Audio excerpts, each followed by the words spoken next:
Bueno, Pau. Bueno, ¿cómo están? Bien. Bien, en nueva configuración, te cambiaste de silla. Me cambié de Sí. silla, sí.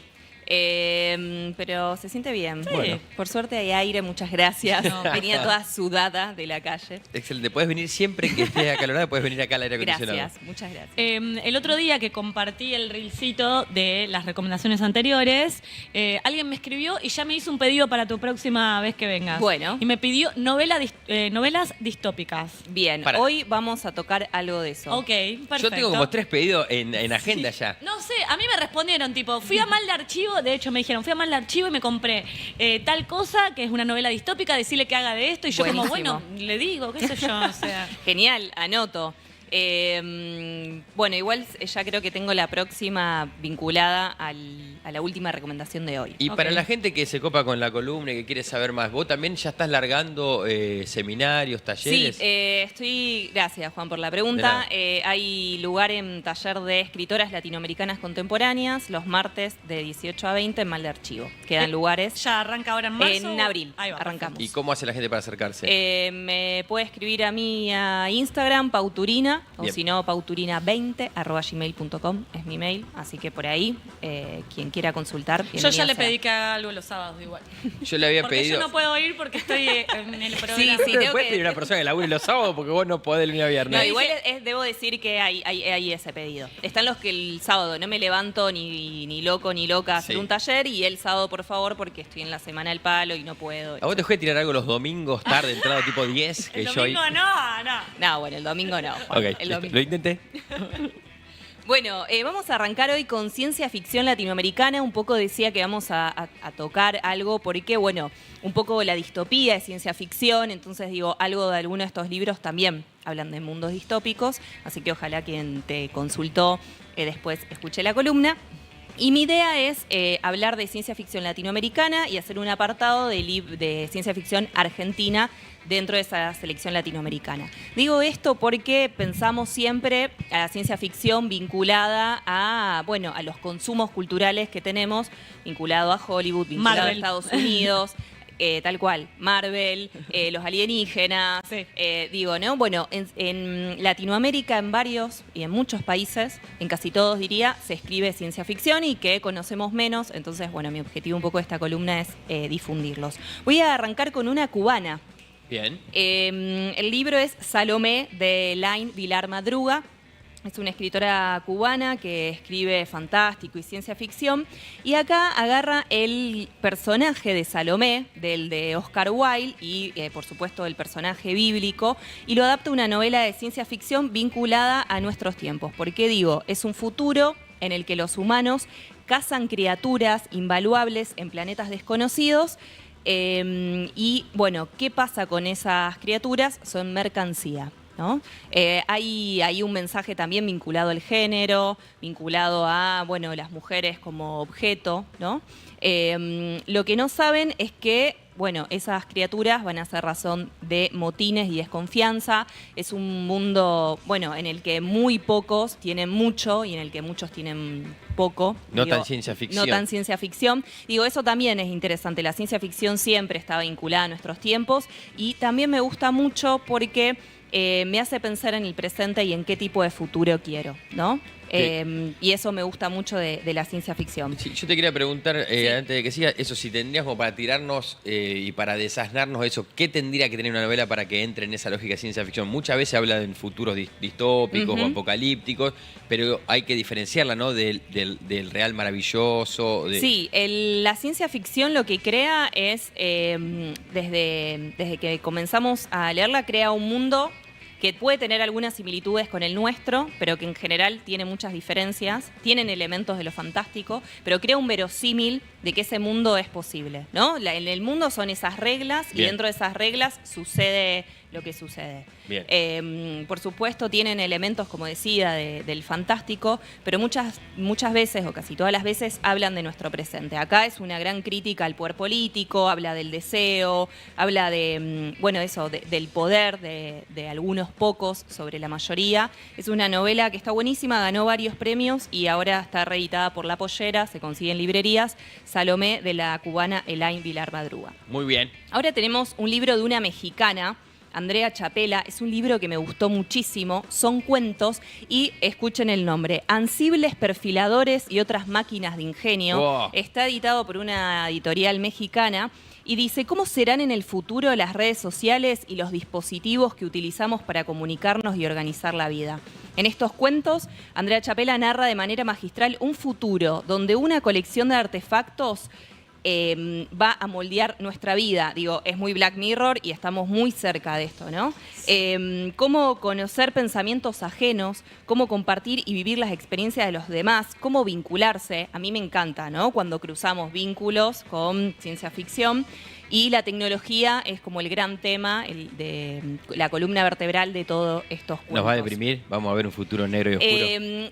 Eso debo decir también. Los libros que voy a recomendar son oscuros, son dramáticos, pero a mí me gusta un poco lo que decía porque me hace pensar, bueno, estos cuentos, digo, no estamos muy cerca. ¿Y yo cómo me vinculo con la tecnología? Digo, para mí siempre es como llevarlo a un rebota. extremo. O sea, leerlo en el libro es llevarlo a un extremo y decís, bueno, teniendo esta data de un futuro no tan lejano, Tal cual. porque no falta Sí. tanto para que se cumpla todo pero eso. que rebote tal vez eso, en una reflexión, en una discusión, en un debate, o mirá, no lo había pensado de esta manera, digo, ¿no? Para mí eso también, obviamente, Sí. fue la función de la Sí, literatura. a mí lo que siempre me llamó la atención, que lo he visto más retratado como consumidor más de cine que de literatura, pero que casi siempre esa mirada a futuro siempre es como un poco pesimista. Nunca es como el meme, cómo sería el mundo sin abogados y todo es arcoíris. Siempre pareciera que el futuro viene con menos humanidad. Bueno, ojalá que no sea tan así. No, ojalá que no. Pero sí, son novelas difíciles en algún punto. Yo siento que sí. yo estas cosas no sé si las puedo leer. O sea, ya de solo escuchar, digo, ay, no, me va a partir el alma, no puedo. Como que soy un poco más caniche, ¿viste? Como que me voy a poner a leer algo que me voy a deprimir. Porque ¿me después vas a entendés? pensar todo el tiempo, mirá si el mundo va hacia ese lugar. No, Black Mirror, por ejemplo, yo no la puedo ver. O sea, Mirá. no sé, me pasa lo mismo con Severance ahora. Está todo el mundo hablando de lo buena que es y yo soy adicta a ver películas y series y no la puedo ver porque me pone muy triste. O sea, esa posibilidad de que eso se haga real, como que me pone mal, ¿viste? Es como... Sí. Bueno, eso, todo lo que falta eso está tiene la ciencia ficción. Claro. Yo intento de que eso de lo que me conmueve, lo que me deprime, lo que me preocupa, decir, bueno, ¿qué repercusión puede tener mi día a día o qué repercusión puede tener en los debates, en las cosas que pienso, en lo que desconozco? ¿Ciencia ficción también es la magia, por ejemplo? Digo, o sea, ¿ciencia ficción sería también Harry Potter? ¿O eso no entra dentro de los libros de ciencia ficción? Ese sería un poco más fantástico. Ok. Digo, hay elementos que tienen que ver esto con la tecnología o con mundos construidos desde otro lugar. Y la última de Uruguay, de las latinoamericanas no argentinas, Mugre Rosa, de Fernanda Trías. Ella narra a una mujer que vive en una ciudad portuaria que está asolada por una plaga misteriosa. Este libro se leyó muchísimo en pandemia porque tenía mucho que ver, ¿no? Básicamente con una pandemia y con una plaga.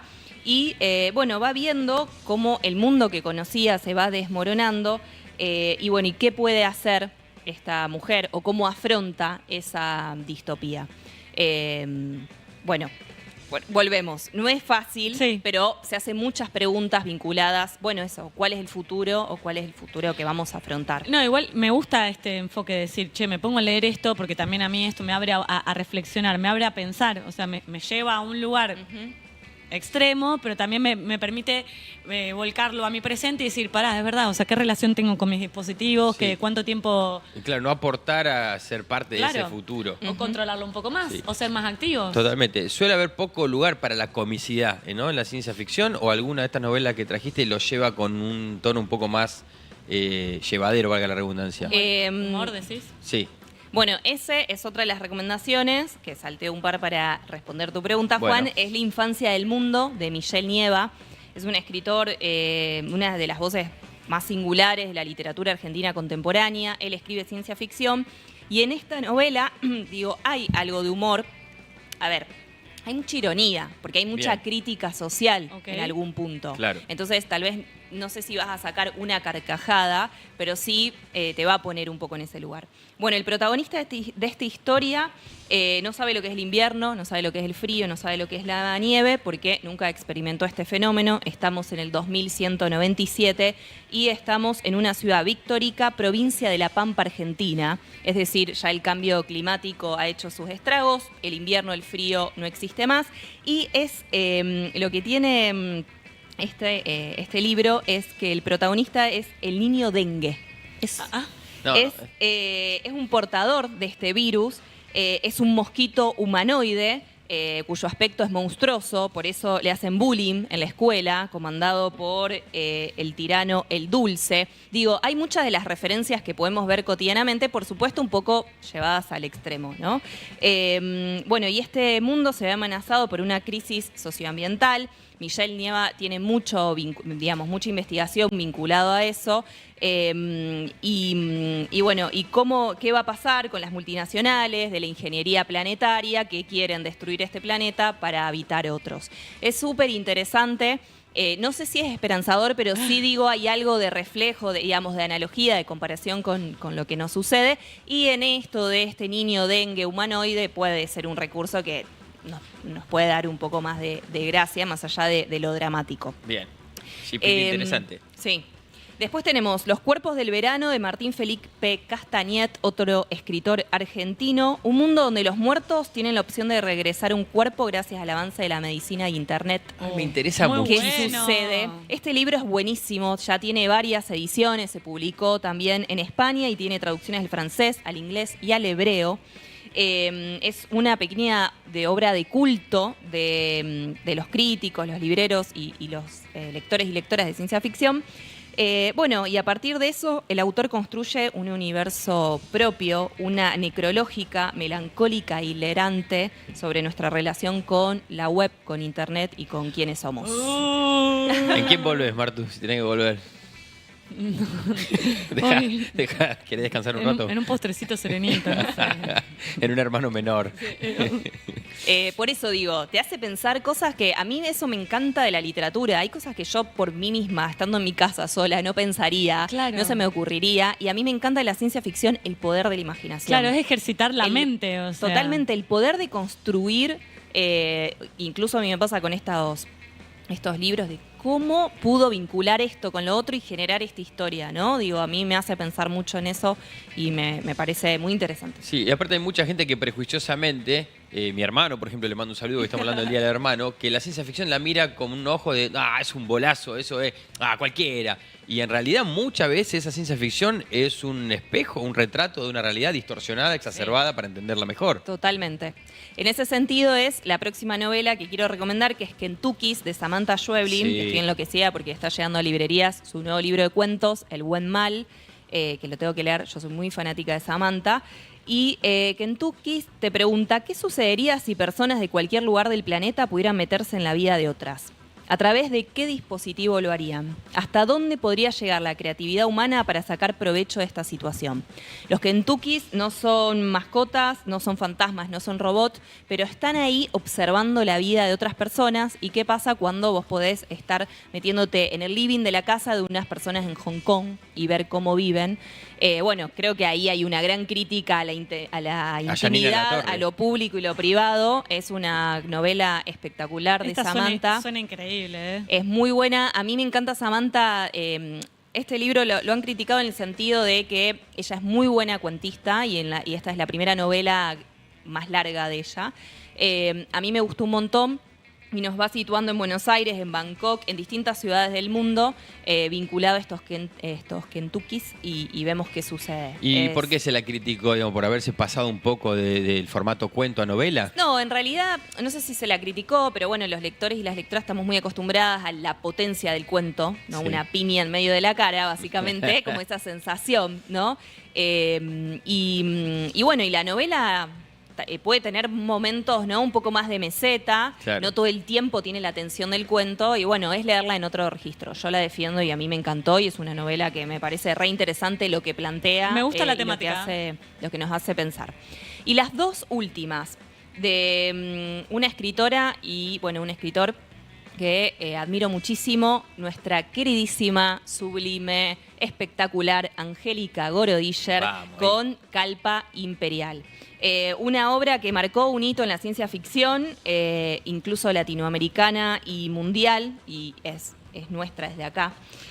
Rosarina, Angélica. Sí, en ¿no? realidad Nació en ella Buenos Aires, ¿no? nació en Buenos Aires, pero siempre sí se autopercibió rosarina. Es la mamá de mi profesor Horacio Gorodischer, la abuela de Natán. Y hay un proyecto interesante dando vuelta ahora para que se nomencle sí, una calle. me parece fantástico. Ya Sí. hay una sala del Fontana Rosa que tiene su nombre también. Sí. Tipo, ella es, bueno, nada. Todo merecido. Sí, bueno. totalmente. Sí, llegó a lo más alto de la ciencia ficción mundial y latinoamericana, y acá, bueno, va a hablar de una historia del imperio más vasto que nunca existió.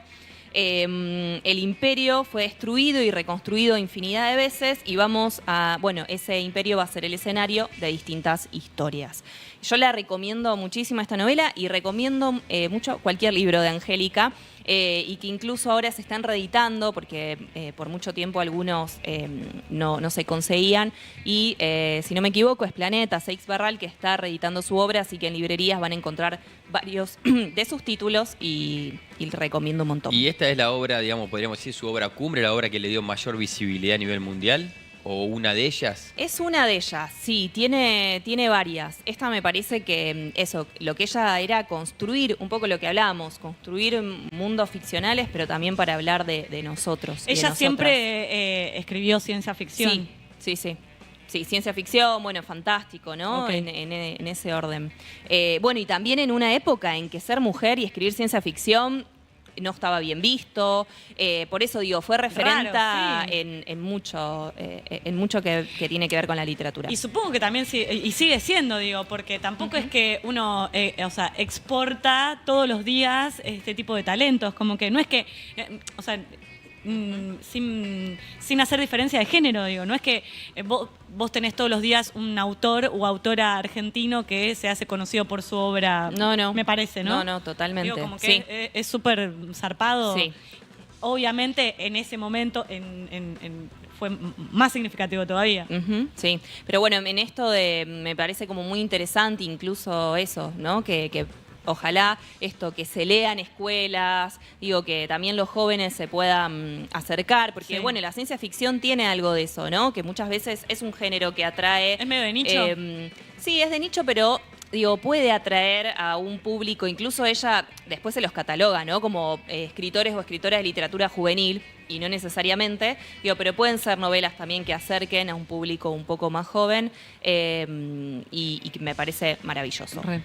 Y el último, y por eso lo conecto con la próxima columna, muy pedida por Juan, es El Eternauta, que no podía dejar de estar en esta selección de Héctor Oesterheld y Francisco Solano López, que ahora esta es una reedición que también hicieron, por supuesto, acompañado lo que un poco está pasando, ¿no? Cuando un libro se adapta a una película o a una serie, bueno, ojalá que sirva para eso, para acercar, ¿no? al libro, y que más personas vayan a buscar el material original y después la adaptación, digo, para que se interesen fusionar por eso. generaciones. Sí, Totalmente. ¿no? Bueno, que va a haber seguramente polémica, vamos a estar hablando seguramente mucho del Eternauta, porque si no me equivoco en abril estrena, pero se tomó algunas licencias, como que por ejemplo el personaje que lleva adelante Darín, en realidad en la ficción original es mucho más joven. Y aparte pareciera que siempre, o excepto algunas excepciones, casi siempre lo que discurre es que era mejor el libro. Rara vez se escucha la película supera el libro. Sí. A mí me gusta, la otra vez hablaban, estos son algunos de los debates que también surgen en los talleres de lectura. Yo soy de la que si me gustó muchísimo el libro, no sé si quiero ver la película o la serie. ¿Por qué? Porque después nunca más ese personaje va a ser el que estaba en mi cabeza. Claro. La imagen siempre va a volver a ser el del personaje que eligieron, ¿no? Porque como que la imagen reemplaza a mi imaginación. Sí. Me está pasando con 100 años de soledad, que yo estoy evitando ver todo, aunque me dijeron, grandes lectores y lectoras que me dijeron que está muy bien, que la vea, digo, bueno, tal vez en algún momento le dé una oportunidad. Pero bueno, en algún punto tengo como por ahora esa decisión. Sí. Es Pero que- al mismo tiempo son piezas distintas y eso, un poco se cruzan entre ellas. Y qué bueno, un poco lo que decíamos, las películas y las series, cómo atraen otros lectores y lectoras hacia los libros. Y no es una cosa u otra, sino son dos mundos y dos, dos mundos. Sí, dos lenguajes. Dos lenguajes Sí. distintos, pero que cómo están también cruzándose, ¿no? Pero bueno, eso es como mi sensación ahora que estoy teniendo. En algún momento lo podré superar. No sé, vi la de Selva Almada y me encantó. Claro, porque ¿no? para mí se juegan como conviven un poco unas tensiones. Por un lado, claro, uno no quiere despegarse de esa imagen que es propia y aparte qué valioso que es que cada uno tenga su propia interpretación de un material leído. Ahora, la satisfacción de cuando está representado y te sentís cercano a esa visión que desplegó el director, también es linda. Decir, sí, yo también me lo imaginé así. Entonces, a mí me parece que, como vos bien decís, pueden suceder las dos cosas. Quizás leerlo primero, tener un rato en la cabeza Sí, esa eso imagen. es lo que yo siempre digo. Ay, bueno, va a estar 100 años de soledad, bueno, intentá leerlo, ¿no? Como arrancar con el libro. Es que por eso pienso que, por eso siempre que surge este debate, pareciera que nunca nunca lo que sería el contenido audiovisual puede llegarle a los talones al libro. Y es porque cada cabeza es un mundo, o sea, nuestra interpretación del libro es diferente, o sea, mi interpretación de un libro es diferente a la tuya y a la tuya, Sí. o sea, Incluso- cada uno se arma en su cabeza un personaje diferente basado en la misma, o sea, en el mismo libro, entonces como es imposible que todo eso que uno despliega mientras está leyendo pueda corresponderse. Sí, más aún supongo Digo, en es imposible un abarcar rubro. las millones de miradas. Sí, pero digo, y específicamente en el rubro de ciencia ficción que hablamos hoy, digo, hay muy poca ficción audiovisual porque es muy costosa, por lo menos en nuestro territorio hay poco Sí. y nada, y mirá toda la literatura de ciencia ficción interesantísima que hay en Argentina. Ay, Sí. te falta, sí. Mucho Sí, más. yo iba a contar rápidamente una anécdota que cuando yo era muy chica leí la saga Harry Potter, bueno, en lo que siguió con Harry Potter, fuimos al cine. Lo interesante también de la literatura es que tal vez quien escribe el libro te está diciendo los hermanos mellizos de Ron, que son esbeltos y flacos, yo me los había imaginado gordos. Claro. No hay ningún motivo para que yo me haya imaginado así a los hermanos mellizos de Ron Weasley, porque no me decía eso. El shock cuando yo lo vi en la pantalla fue como, no, esto no es lo que yo me imaginé. Y después, bueno, también eso como el gran ejemplo, nunca más pude volver a imaginarme a los personajes como la primera vez que lo había leído, Muy ¿no? bueno. Entonces, digo, ahí también, bueno, es la apertura de la imaginación. Por supuesto que si en mi forma de pensar, que si sirve después la ficción audiovisual para acercar a la literatura y seguir leyéndolo, Recontra. genial, ¿no? Y da trabajo al cine, me encanta, y me encanta también las adaptaciones argentinas, que si quieren hablamos de eso, porque se vienen muchos, o están produciéndose también, varios libros de escritoras argentinas Me gusta esa. en audiovisual. Así que, bueno, puedo venir un poco con eso y Re. hacer la próxima columna Me vinculado a encanta. eso. Hace bueno mucho eso. que yo pido Por eso. Pobre novelas que Juan. fueron adaptadas al Ay, me cine. encanta, bueno. Tenemos Sí. para ser adultos, tenemos para hacer las que la película estuvo a la altura del libro, las que no. Buenísimo. Antes de terminar, quería decir que El Eternauta fueron 106 entregas Wow. desde 1957 a 1959 en la revista Hora Cero Semanal.